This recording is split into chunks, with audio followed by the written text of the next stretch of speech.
સુરત શહેર SOG police દ્વારા સુવાલી દરિયા કિનારે ડ્રોનની મદદથી સર્ચ ઓપરેશન હાથ ધર્યું।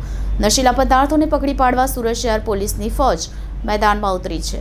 સુરત શહેરમાં છેલ્લા એકાદ વર્ષથી ડ્રગ્સ ઝડપી પાડવાના અનેક કિસ્સા સામે આવી રહ્યા છે। શહેરમાં અનેક લોકો ડ્રગ્સ પેડલર તરીકે પણ માલ સપ્લાય કરતા હોવાનું સામે આવ્યું છે। કેટલાક એવા વિસ્તારો છે જ્યાં ડ્રગ ખૂબ મોટા પ્રમાણમાં આવી રહ્યું છે અને શહેરના અલગ અલગ વિસ્તારોમાં તેને સપ્લાય પણ કરવામાં આવી રહ્યું છે, જેને લઈને સુરત શહેર દ્વારા ડ્રગ્સ ઝડપી પાડવા માટે ખાસ કામગીરી શરૂ કરવામાં આવી છે। પરંતુ આ કામગીરીને વધુ સઘન બનાવવાના પ્રયાસો પણ હાથ ધરવામાં આવી રહ્યા છે।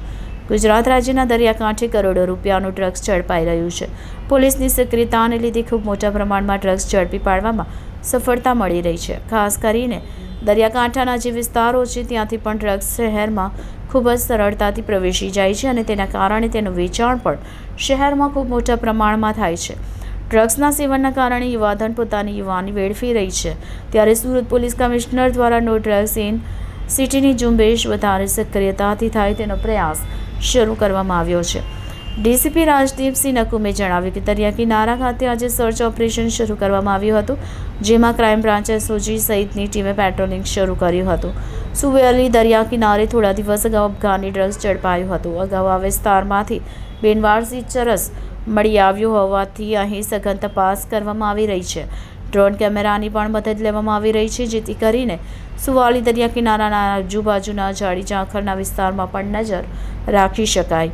શહેરમાં ડ્રગ્સ દરિયા કિનારેથી શહેરમાં પ્રવેશે નહીં તેના માટેની સઘન પેટ્રોલિંગની વ્યવસ્થા કરવામાં આવી રહી છે।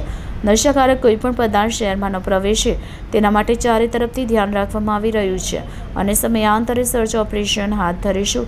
ફીચર્સ વોટર્સ ટીમનો પણ ઉપયોગ કરીએ છીએ અને તેના થકી પણ ખૂબ માહિતી પ્રાપ્ત થતી રહે છે, તેથી તેમની સાથે સતત સંપર્ક કરવાનો પણ પ્રયાસ રહે છે।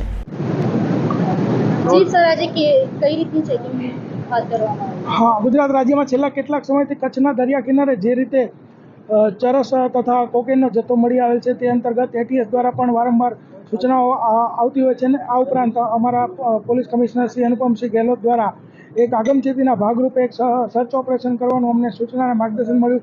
તે મુજબ અમે એસઓજીની પૂરી ટીમ, લોકલ પોલીસની ટીમ તથા ડોગ સ્ક્વોડ તથા ડ્રોનથી આ જે સુવાલી બીચ છે એની આજુબાજુનો જે ઝાડી ઝાખરાનો વિસ્તાર છે ત્યાં સઘન ચેકિંગ અને સર્ચ ઓપરેશન ચાલી રહ્યું છે।